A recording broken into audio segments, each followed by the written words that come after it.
now on for the infected. From there, they have made the logical conclusion that quarantine is not separating the infected so that they may be isolated and cured.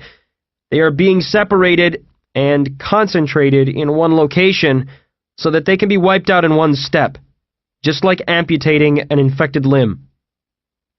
He let that sink in too. And our goal, as of now, is to do whatever we can to help them accomplish this. The room erupted in cheers. 8 hours until the massacre at Firth Asylum. John found himself packed into the most depressing room he'd ever been in, and in undisclosed. That was really saying something.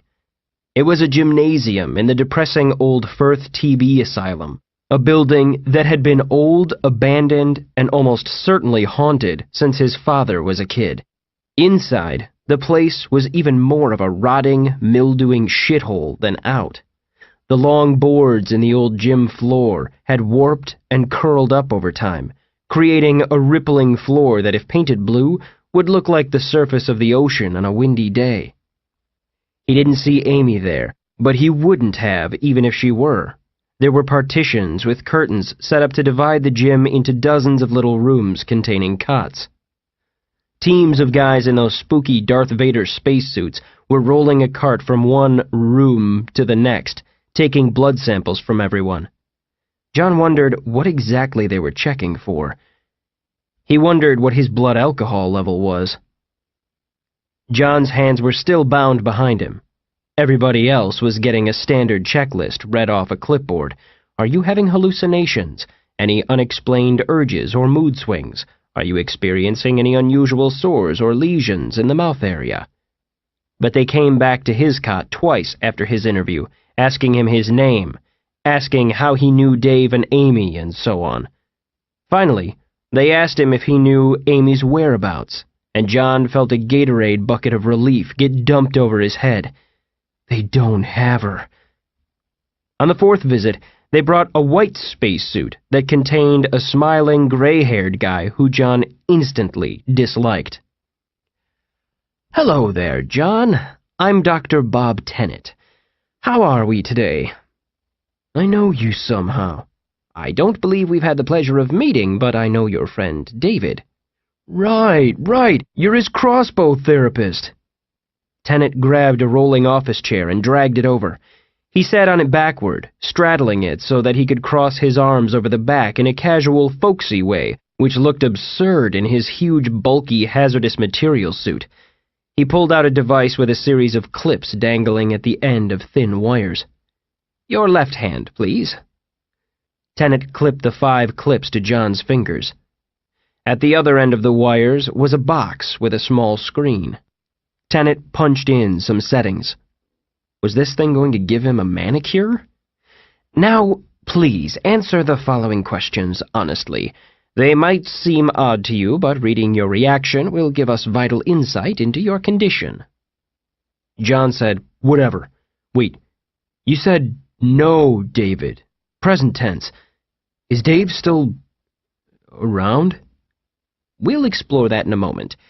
As you can imagine, John, we're working just as hard as we can to give a clean bill of health to the people who don't need our help, so we can devote as much time and attention as we can to the ones who do."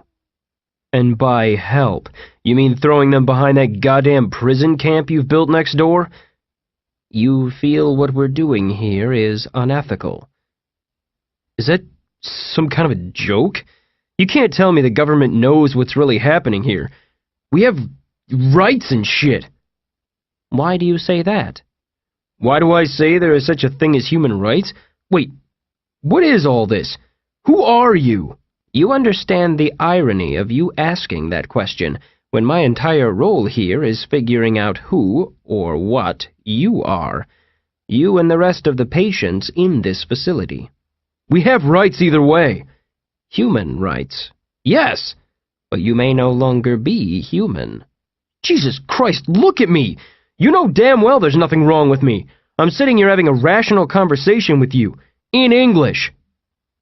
"There is a species of carnivorous turtle whose tongue has evolved to look exactly like the worms local fish are known to eat. The fish swim right into its mouth, going after the worm, only to have their heads severed by powerful jaws. If, say, a hypothetical predator of humans had learned to mimic human speech and mannerisms in order to make it a more efficient predator, that would hardly make it human, or guarantee it rights under our Constitution or any common system of morality. Holy shit. The whole world has gone insane out there, hasn't it? So you just throw everybody in a concentration camp and figure you'll sort it out later? That's where things are at? Ah, your friend called the quarantine a prison, but you have elevated it to concentration camp. Your generation does have a flair for the hyperbolic when it comes to describing your own adversity.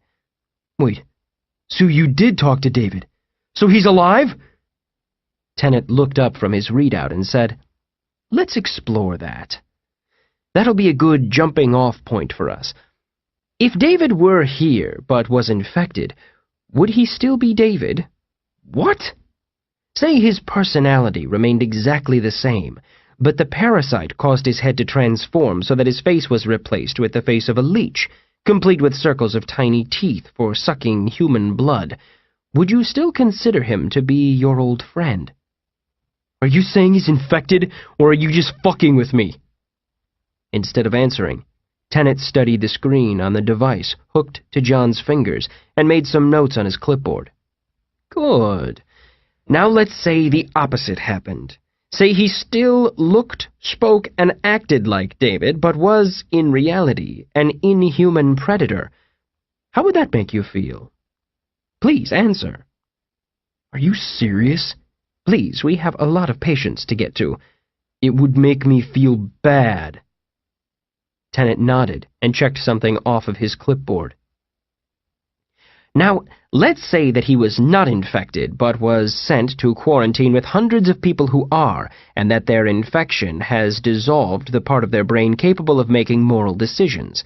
And let's say that they overpowered David, restrained him, defecated into his mouth and taped his mouth shut with duct tape, and left him there to writhe and slowly swallow feces all week. How would that make you feel? Who are you? A check of the screen. A mark on the clipboard. Almost done. Now, if you had to choose either to have Amy Sullivan gang-raped by 27 infected males in town over the course of 10 days, or to have David's digestive tract surgically restructured so that his large intestine fed directly into his mouth, which would it be? And please provide support for your answer. You're fucking crazy! Tennant glanced at his clipboard and said, "If you had to choose, and if you were not allowed to see either ahead of time, and had no other information to go on, would you rather fight Mind Crow or Gonadulus?" This isn't a government operation, is it? If it wasn't, tell me how that would make you feel. You're behind this. All of this. You people released that thing in Dave's house. You set all this in motion. What's your real name? Tennant casually glanced at another page on his clipboard and said, "All right, John, I think we're in good shape here. What we're going to do is observe you overnight. Standard procedure, don't read anything into it. And tomorrow morning we'll do this all again so we can cross-check the results. Between now and then, I want you to really mull this over. If you were carrying the parasite right now, how would you know?" John didn't answer.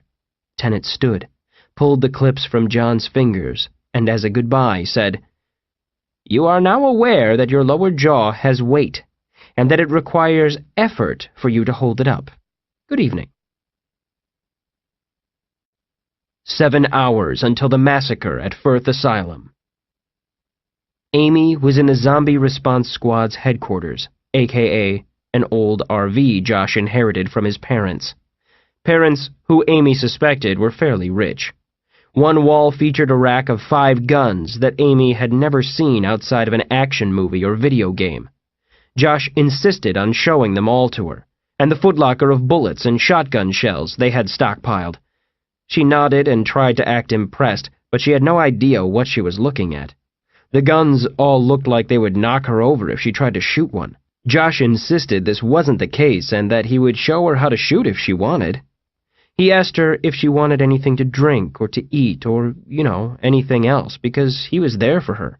Massages, boob inspections, whatever. Amy couldn't get John on the phone, but at this point, she expected that and, to be honest, hated his guts for it.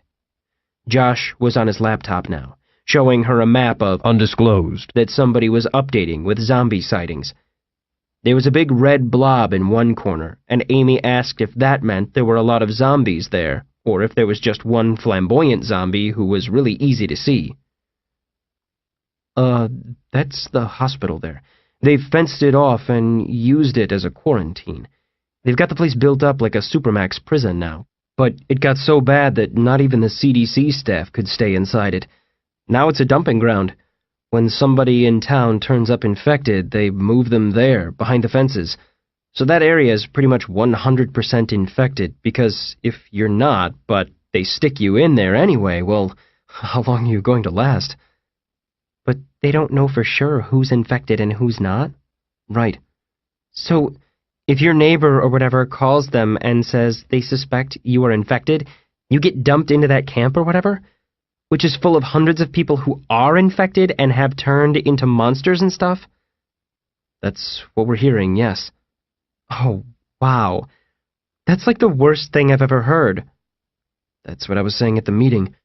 If you're the government, and your job is to make sure this thing doesn't spread, and once you've finished sweeping the town and have everybody who might be infected all in this big red blotch here, and you know for a fact that they can't be cured, what do you do with the red blotch? I'm thinking one Moab would do it. Fuel air bomb that will cook everything within a square mile to 4,000 degrees. I bet the guy who invented that had a really weird relationship with his mother. What? Do we know when they plan to do it? Unfortunately, no. I checked the list on their website. David wasn't on there at all. What do you think that means? I think it means that keeping people informed isn't their top priority. Look at this. Amy leaned over Josh's shoulder and watched a black and white video clip play out. It didn't look like anything. Some dark squares and tiny dots. At the center were white crosshairs, and some numbers were ticking off in the corners. It's aerial video. A military pilot leaked it. I think it's a gun camera. This big dark bunch of rectangles here, that's the hospital. If they zoomed out, you'd see the Reaper HQ buildings to the upper left, but it's off-screen on this view. See this? You can sort of see the fencing and stuff around the edge of the quarantine. He'll zoom in a second to get a view of the yard. The shot blinked in as the pilot upped the magnification. Much clearer now. Amy could make out the dots as people, and make out the shapes outside the fence as tents and trucks. It zoomed in again. Now she could see the people in some detail, enough to tell the difference between someone sitting and standing, and when someone raised their hand to their mouth to smoke or eat something. She said, "Wait, that's inside the fence? Those are the infected monster zombies? They're just standing around. They look like people." "No. See this blotch here? That white part in the middle? That's heat. Fire. See all this stuff jutting out on all sides? Look close. Those are bodies. Skeletons of uninfected victims they've killed. They seem to be burning them in some kind of primitive ritual." "David! Look!" "What?" "That's David! I see him!" Are you sure? At this resolution, I couldn't even tell you which ones are women and which are... Oh my God! He's right there! Oh my God, I have to tell John! Josh was still protesting, but Amy could have read David's body language from outer space. He was staring at the fence, with his arms folded, and he was really, really mad. She said, "We have to get him out of there tonight, or tomorrow morning. How soon can we get down there?" "Amy, even if we wanted to risk a breach of the quarantine, do you want me to point out all of the military vehicles surrounding that place? Plus whatever aircraft this video came from. You heard me say it's a gun camera, right?" "Then I'll go myself. That's what I was trying to do. Get them to take me to that place. That's what I was doing, and you stopped me, and now I'm here, and David is there, and they're going to heat it to 4,000 degrees. Amy, if that's really him, and he's in there with those things, then it might not really be him anymore. In fact, it almost certainly isn't. Uh-huh. So how soon can we be down there? 6 hours until the massacre at Firth Asylum. TJ claimed it was around 9 p.m., which he said he could tell by looking at the moon. That sounded like bullshit, but it didn't feel like he was off by much. He and Hope were in my room, the latter heating a coffee pot full of water over a sterno can. She said, "The last bunch of supplies had boxes of macaroni and cheese, but we don't have enough heat to boil the water that long. You know, it never occurred to me until now how much energy it takes to heat water.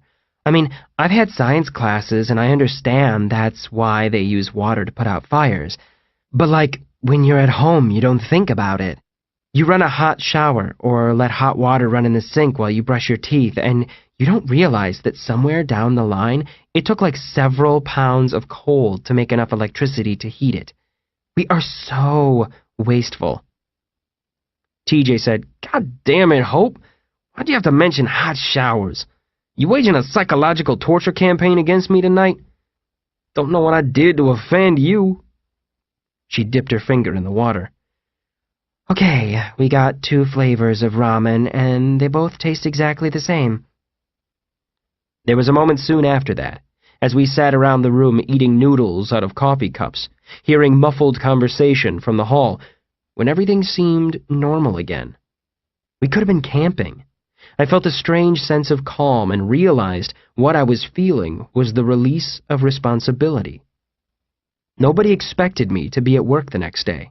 Nobody was trying to call me. I had no email to check. Ghost enthusiasts weren't stalking me on Facebook. Our responsibilities were stripped down to the bare biological basics: thirst, hunger, cold. All at once, I could see why lifelong convicts got to where they couldn't function outside of prison walls. You're almost functioning more at a level for which the human brain was intended.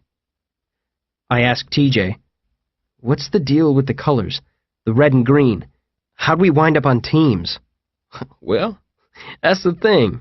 Nobody knows. Everybody went through decontamination, and when you stepped out of the chemical shower, you were handed coveralls. Half got red, half got green. They didn't tell us nothing or put us in different sections, just, 'Here, put this shit on.' But it don't take Dr. House to figure out that the reds are way more likely to spider out. Carlos was a red. Sal was a red. Danny, Marcus, that fat Muslim dude. It's not 100%, but it's not within margin of error either. Red means high risk. Seems pretty common sense. Everybody figured it out before anybody said it out loud. The colors started separating to themselves, as colors tend to do." "Owen has the only gun?" "Yep. Until somebody finds another. Owen has appointed himself the de facto president of the quarantine based on the fact that he happened to find a sidearm that got left behind in the melee. A lot of human history works like that."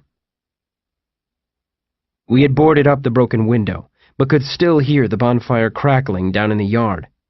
TJ continued, "The lobby and the bit of yard outside the lobby, that whole patio area, that's shared territory. The second floor, that's where the hospital still functions as a hospital. The doc and 2 nurses got left behind.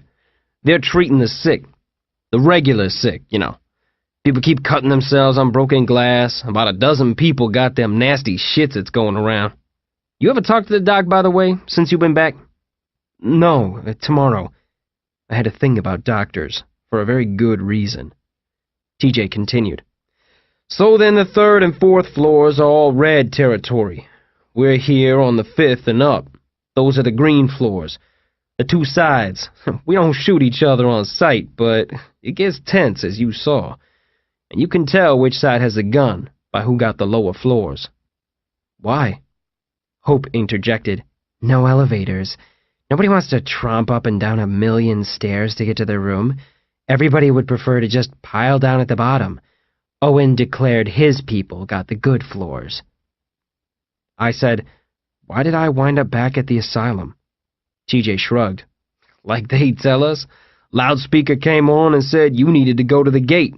Truck hauled you away. That was Friday morning. Now you're back." "How long can we keep this up, before the food and everything runs out?" TJ said, "They dropped in supplies. Truck dumped out boxes of stuff. I assume they'll do it again." "Yeah, but I'm saying, let's say that hypothetically they can't figure out a cure or even a reliable test for the infection. They keep dumping the suspects here in the quarantine and, what, we're still here 10 years from now? Something has to give, right?" Looking into his cup, TJ said, "What would you do?" "Drop a nuke on it. Write a letter of apology to the surviving family members. Send them some coupons to Outback Steakhouse as compensation. Rest of the country breathes a sigh of relief." He shrugged. "That rumor started about 2 minutes after outbreak. I was hearing that shit everywhere. Man, people got a low opinion of the armed forces, don't they? Watch too many zombie movies. No way they get away with that in the real world." Hope said, "What if they cover it up? Make it look like something else?" I said, "What, like fake a gas line explosion?" "No. All they have to do is poison our food, then say the infection did it." That brought silence to the room. TJ said, "Both of you think you being cynical, but you're not. Reality is that they wanted us dead. They don't have to do anything. Situation we got here is what cops call a self-cleaning oven. Some gang neighborhoods, they just let be. Come back in 5 years and it's all quiet, all on its own. You know, because everybody shot each other. It'd be just like that here, because instead of organizing and figuring out how to work together, we all got paranoid. Like Owen." He stood up. "It's early, but I'm going to bed. No TV and it's too dark to read. What else am I going to do?" Hope said, The nights are the worst. I'm to where I can tolerate the days as long as nobody dies, but the nights go on forever." TJ said, "I agree, and yet the night comes just the same. Like the rotation of the earth don't give a shit what we think." Hope was making a huge freaking understatement when she said the nights were the worst. I realized when TJ left that I was also exhausted, but it was only after I went to bed that it became screamingly apparent that we had no lights and no heat, and were basically living in a third-world gulag. I tried to remember what day TJ said it was. Sunday?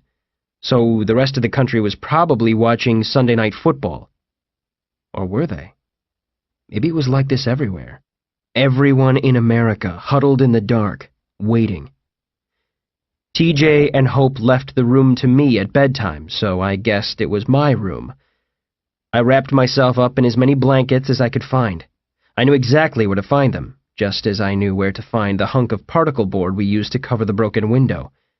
My specific memories never came back, but a lot of the automatic stuff was still programmed in. I suddenly remembered that I had broken the window by throwing a little television out of it. I couldn't remember why. I shivered and wrapped up the covers a little tighter. We had a bunch of emergency kerosene space heaters that had been left behind in a storage building, but not much kerosene to fuel them. Here on the 5th floor, we had 2 of them in the hall, and they'd keep them lit for a few hours at night to take the chill out of the air, but that was it. People set pots of water on top to heat, killing 2 birds with 1 stone. Some people slept in the hall to be closer to the heaters, but the kerosene fumes stank so bad the stench radiated into my brain and gave me a headache. TJ pointed out that the stuff was jet fuel after all. I shivered. Couldn't get warm. Or maybe the shivering was something else. So damned quiet. No TV, no ticking clock, no soft whoosh of heat blowing through vents, not even the reassuring hum of countless electronic devices that you don't even register until it's gone. Somebody coughed out in the hall. A dog barked way off in the distance. I shivered.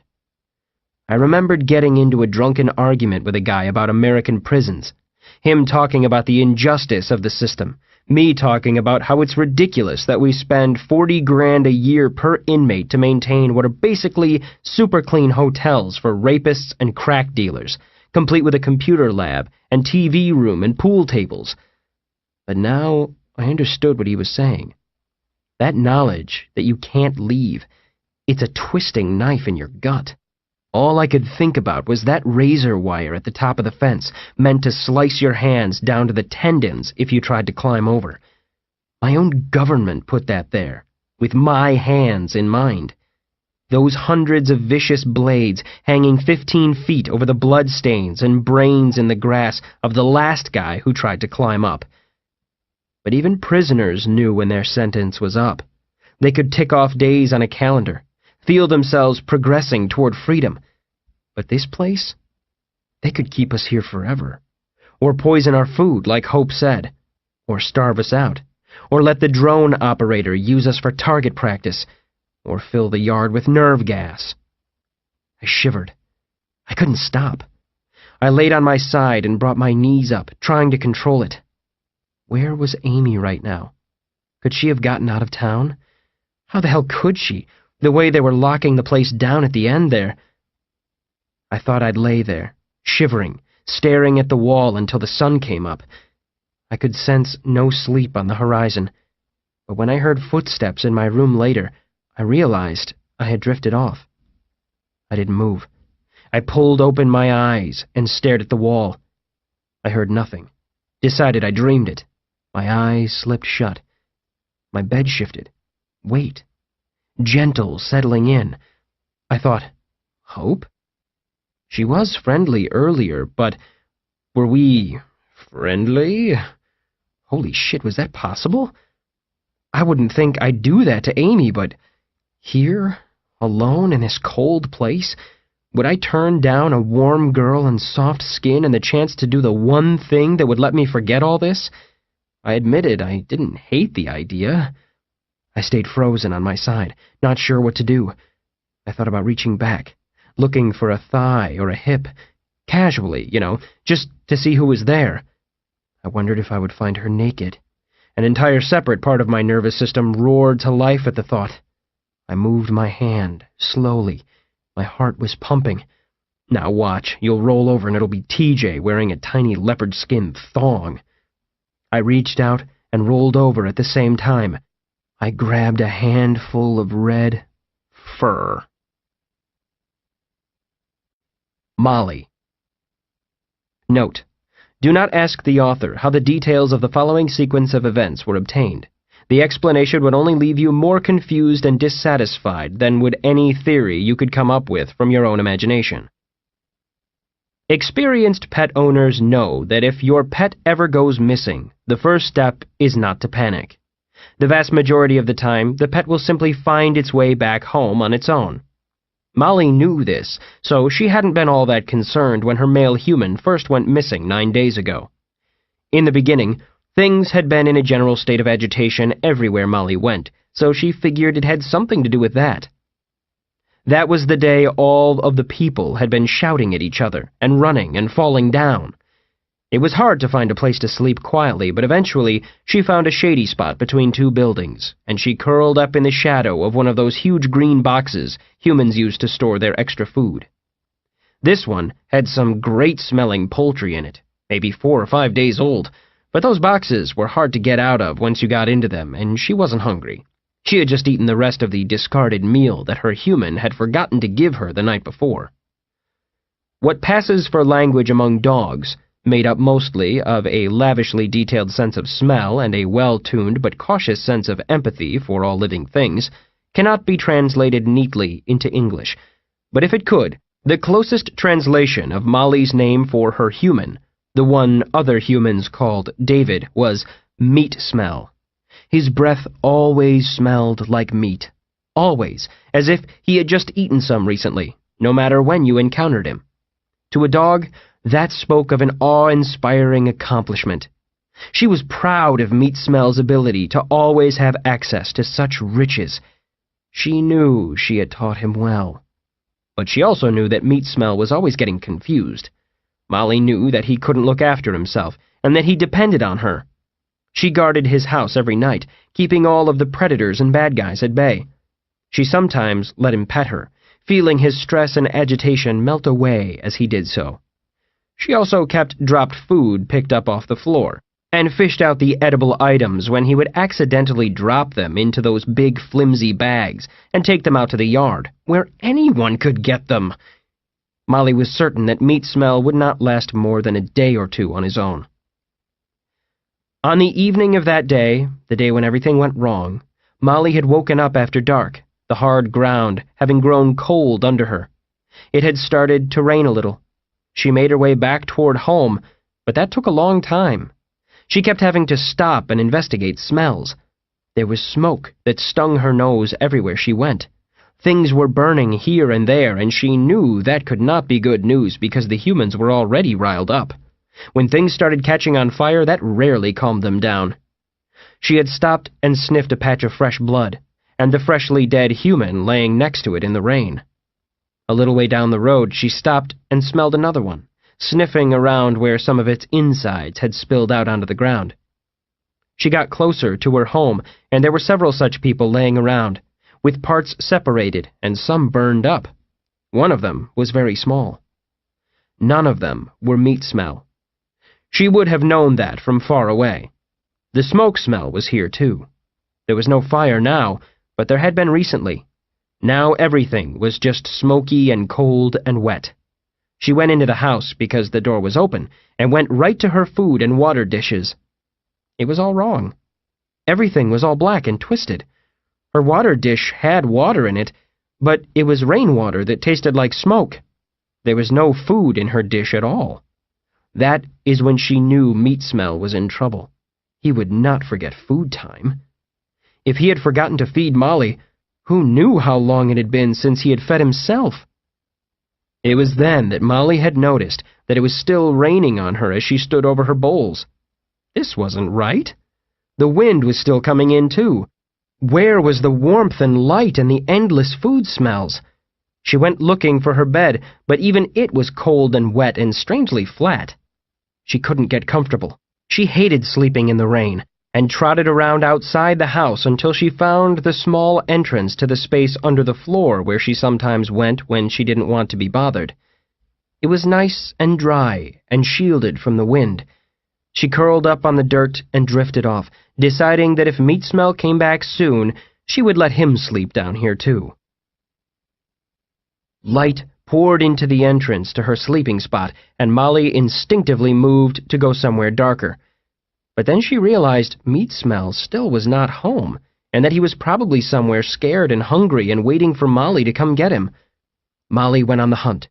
Tracking Meat Smell would clearly begin with the last spot where she had seen him, at the little building down the road where he always bought his rolls of spicy meat. She set off down the street under the morning sun. She was disappointed to see that the humans had not settled down one bit after a night's sleep. A lot of men who were all wearing the same clothes with big coverings over their heads were shouting at the other people who were all wearing different clothes, maybe telling them that they should all be wearing the same clothes too. There was a terrible bang and Molly flinched. Noises that loud didn't happen in the normal world. Only people could make sounds like that. One of the different clothed people fell over, and they weren't alive anymore. Molly ran to get some distance from the shouting people, then turned one last time to get a look. She had noticed something curious and had to double-check. One of the people in the different clothes crowd was not, in fact, people. He looked just like a person, but he was something else, just pretending to be one. It was the same for one of the same clothes people, and she got the feeling that the other same clothes people did not realize this. This phenomenon was not new to Molly, but she always took note of it because it seemed to be the source of a lot of anxiety for Meat Smell and his friends. Molly hurried down the street and arrived at the tiny spicy meat building. No one was there at this time in the morning, but the place was bursting with smells. Not just all of the exotic meat the place cooked in big heaping piles, but of people. Molly sniffed the ground, making a full circle of the hard, cold surface around the building. She picked up the scent of Meat Smell, and the angry man who was trying to hurt Meat Smell and John. She followed the scents right to the narrow door, now standing open. She sniffed her way into a little room full of items that were not food. She sniffed and sniffed, in an instant learning the long and dramatic story of a possum who had died nearby a few days ago. Then someone stepped in the juices that leaked from his body. Then they tracked it into this room. Then a cat slept in here not even 1 day ago. Molly was so distracted by the drama of the tiny room's floor that she failed to notice that the sun had gone away. She turned around and went back outside, only to realize she was no longer at the little building. She was now looking at a flat expanse of pavement exploding with fresh smells. Blood, sweat, smoke, terror. Molly had sniffed and sniffed, taking it all in, replaying through her nose the story of scared men killing other scared men. There! Meat smell had been here. The scent led off toward where lots of the same-clothes men were gathered. Meat smell was not among them.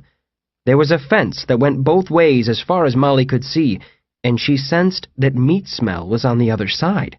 So she just needed to find a way in. Shouldn't be a problem. Molly went and found a sunny spot, and curled up and went to sleep. It took a full week to find her way in. In that time she was chased by some of the same-clothes people and other dogs, and was almost hit by cars more times than she could remember, but she made it, inside the big building full of terrible smells, layers upon layers of ancient sickness and slow death. Now she was curled up next to meat smell, and it wasn't raining on them, and everything was back the way it was supposed to be.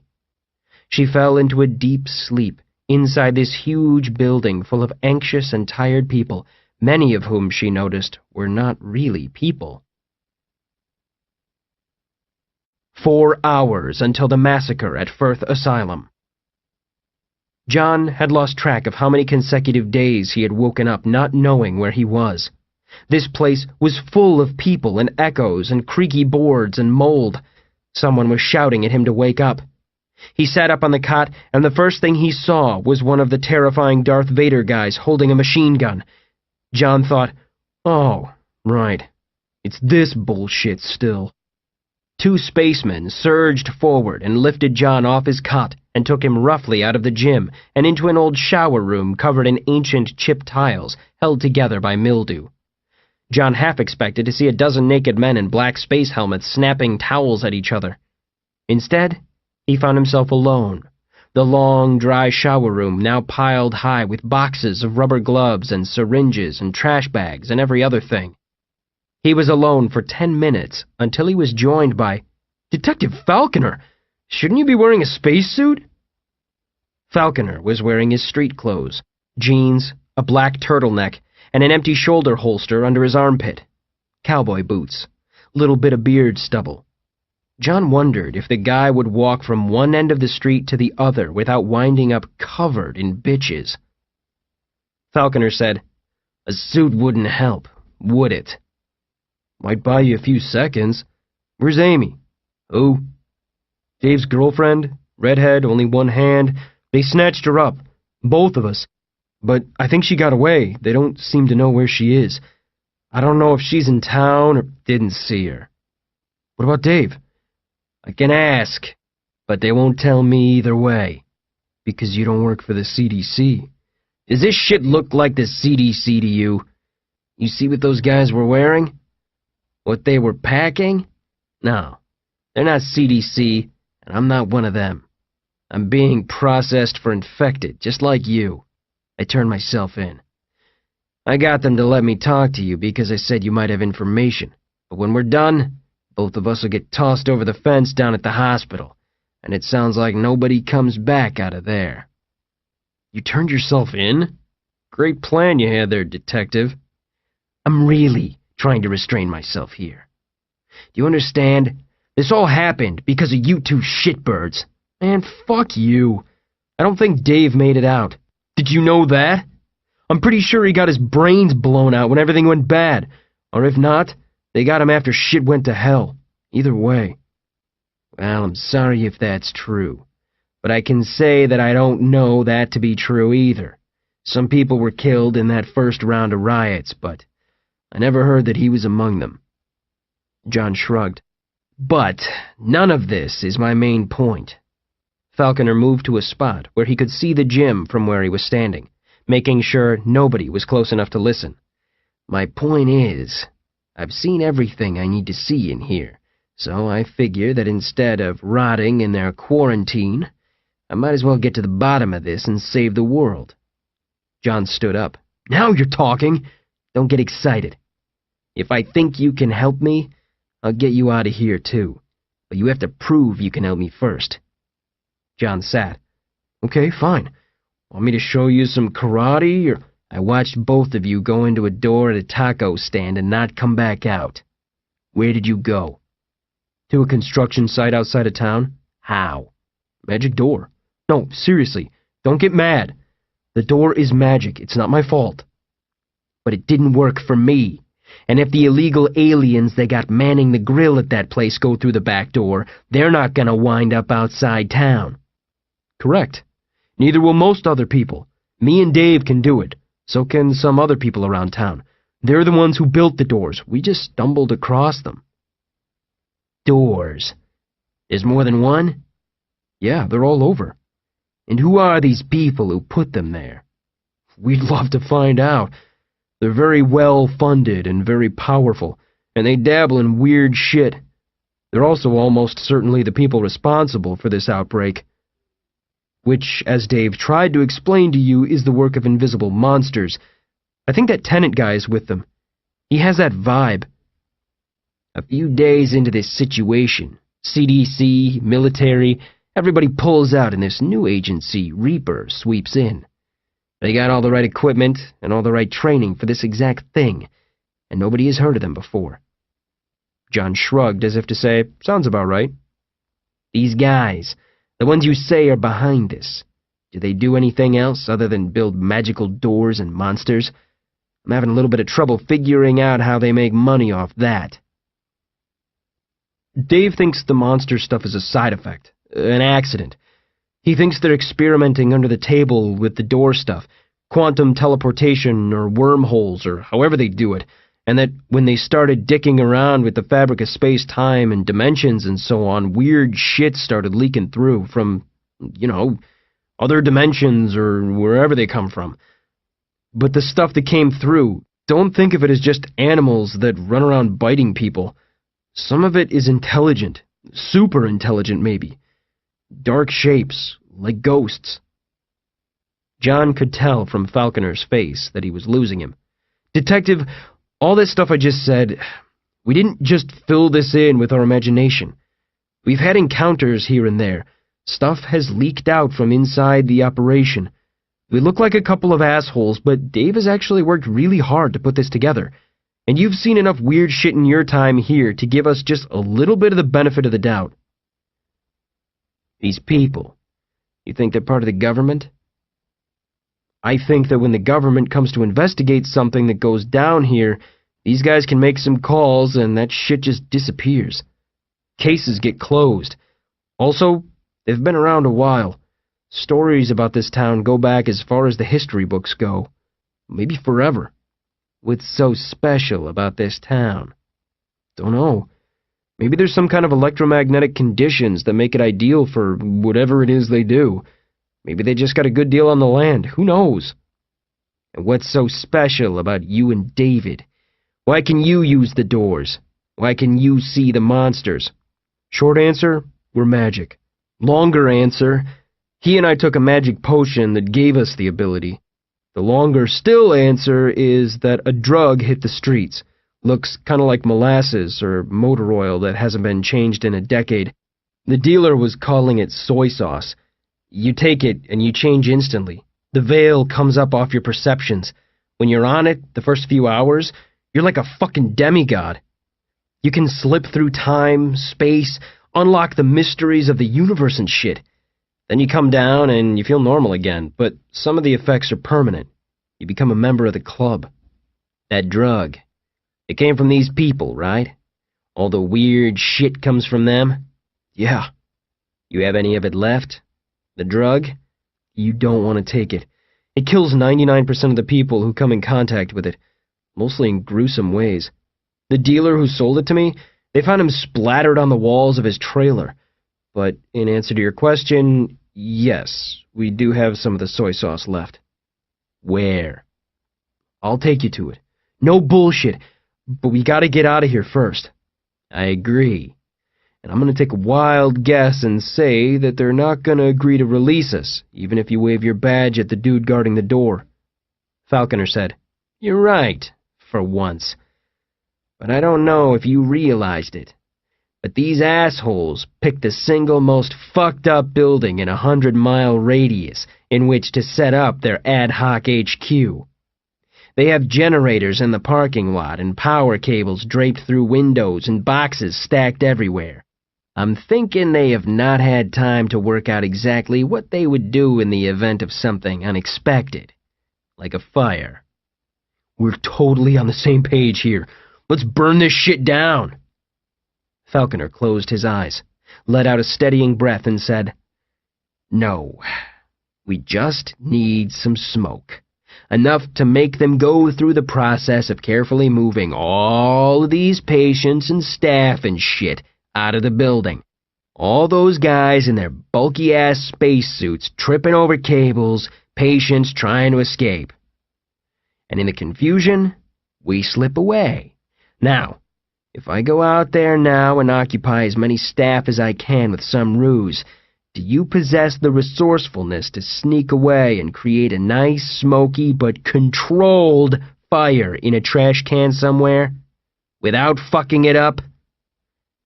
John looked him dead in the eye and said, Throw some rubber gloves in there. It'll smell just like an electrical fire. 3 hours, 45 minutes until the massacre at Firth Asylum. I marched Molly into the hallway, intending to ask if anybody had seen her around before. Hell, maybe she'd been here from the start and we just missed each other. I got my answer without asking. As soon as we stepped into the hall, a dozen people gathered around and said, How'd you get a dog in here? Molly wasn't talking. She just panted and wagged her tail and let everyone pet her. She was filthy, mud caked on her legs and chest. Was there a spot to dig under the fence unnoticed?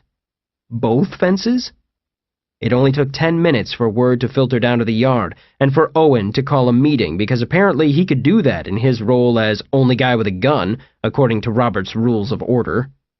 Shortly thereafter, at least 100 people were huddled in the yard around the fire pit. The night air was cold as shit, so we all huddled around the smoldering coals and blackened, smoking rib cages, rubbing our hands together and hoping nobody was secretly taking our picture. Kinda hard to run for office later with a photo circulating of you warming your hands over a pile of glowing skulls. Owen had the automatic in his hand, but wasn't threatening with it. In this setting, it seemed more ceremonial, like a gavel. He said, I don't like it. It don't make sense. That's a big dog, and it ain't like a squirrel getting past the sensors and shit out there. Dog probably weighs 100 pounds. If it can make it through, a dude can make it through. I said, Well, awesome. If there's a way in, there's a way out, right?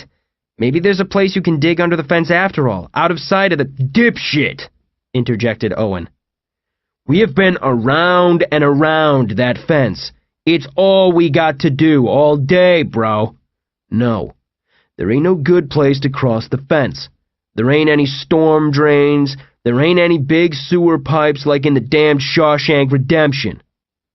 I shrugged. Well, I personally observed this dog in town eating a burrito after the hospital was locked down. She was on the other side of that fence, and she didn't come in on the last truck. So, speaking of which, Owen said, what are we supposed to do with it? I said, Why do we have to do anything? To be clear, there's no indication that dogs can get infected, right? So we're not worried about that end of it. TJ said, Oh, dogs don't get it. Animals and kids, they don't get it. Owen said, You bet your life on that? All of our lives? I said, So I'll check her mouth. That ain't 100% neither. So what? You want to put her down? She's our ticket out of here. Our ticket out of here is keeping this place safe and secure until we hear the all clear. There ain't no reason in the world to make a jailbreak even if your dog leads us to a magical train platform that hauls us all to Hogwarts." Everyone stared at Owen until he said, "I told you, I got a kid. Fuck off." I said, "Your 'let's remain calm and stay put' speech would be a lot more convincing if you weren't giving it in front of a pile of burning skeletons. So we kill the dog because maybe she's not a dog and maybe she's some new kind of undetectable monster. We gonna use that same standard on the next human who walks through those gates? Where does that shit end, Owen? Government shows up to give the all clear and it's just you and a mountain of bones?" Owen had no rebuttal for this, and I have to be honest, I detected relief in his face. He didn't want to have to shoot a dog. "She monsters out, and it's your ass." Owen stuffed the gun into his pocket, and apparently that signaled that the meeting was adjourned. The Reds huddled among each other, and the Greens headed back inside. I walked with TJ and said, "There's something else to this, but I don't want to jump to any conclusions or anything. Molly really belongs to my girlfriend, Amy. I think Molly showing up here, it's not coincidence. I think she was sent here as a signal to me. John and Amy, hopefully just John, I guess, with Amy in some safe place. I think one or both of them are out there and are trying to bust me out or trying to show me how to sneak out." "So, what does that mean?" "Means I have to figure out what the plan is, but I feel like they definitely have a plan." Somewhere beyond the fence, an explosion lit up the sky. 3 hours, 30 minutes until the massacre at Firth Asylum. John sprinted across the asylum parking lot, screaming, "Shit!" Black smoke poured through the house-sized hole that had been blown in the gymnasium wall. Screams and gunshots chased him. Nearby, a car windshield shattered. There was another explosion, and the shockwave threw John to the ground, scraping his palms on the pavement.